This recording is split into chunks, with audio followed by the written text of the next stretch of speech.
உறவாடி வெயிலோடு மல்லு கட்டி ஆட்டம் போட்டோமே. எண்டூரு நெறிவூரு கருவேலங்காட்டோரம் அத்தான சுத்தி சுத்தி வட்டம் போட்டோமே.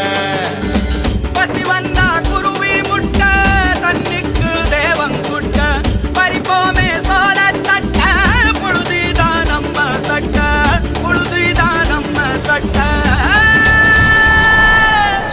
வெயிலோடு விளையாடி வெயிலோடு உறவாடி வெயிலோடு மல்லு கட்டி ஆட்டம் போட்டோமே.